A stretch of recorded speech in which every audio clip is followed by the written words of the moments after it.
Paano kayo makakalkal dito? Ito.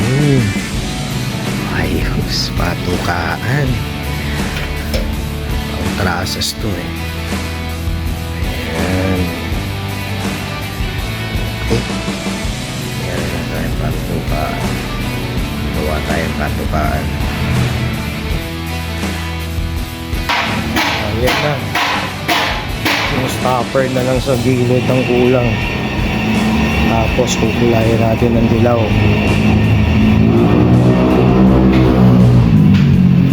Isang 2 feet tsaka isang 80 cm. Walang tapon.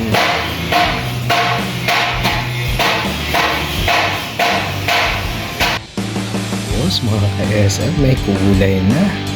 Ayan, ano lang yan, 2x2 lang yung ginamit natin. So bawat side 2 inches. Tapos nag-iwan lang tayo ng nakausli, no? Pang-hook natin niya sa stopper sa gilid para pwede natin maganito. Okay, DIY lang yan para makatipid tayo.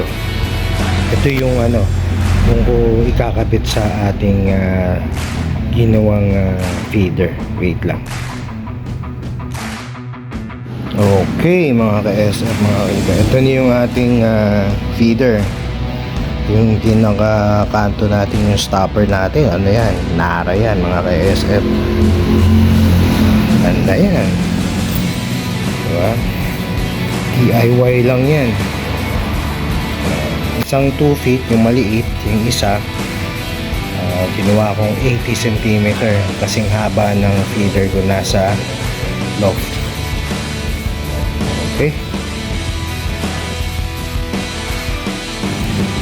Okay. Ganyan ang magiging itsura niya mga ka-SF. Pero tingin ko parang mas maganda kung kukortihan ko ng pagganon sa tingin nyo. Or ganyan na lang. Okay na ba yan?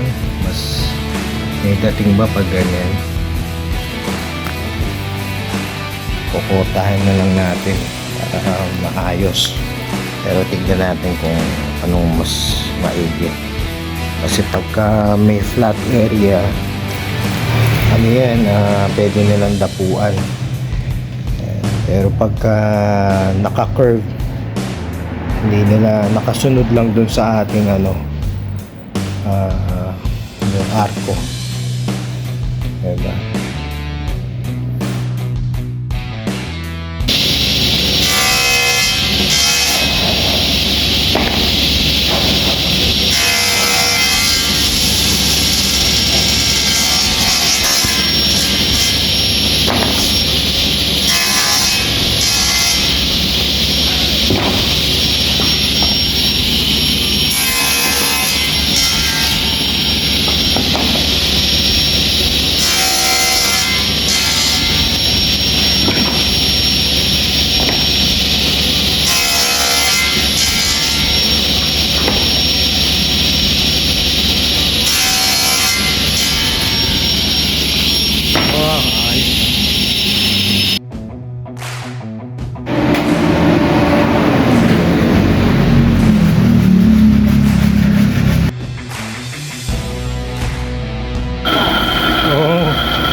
Sulit ng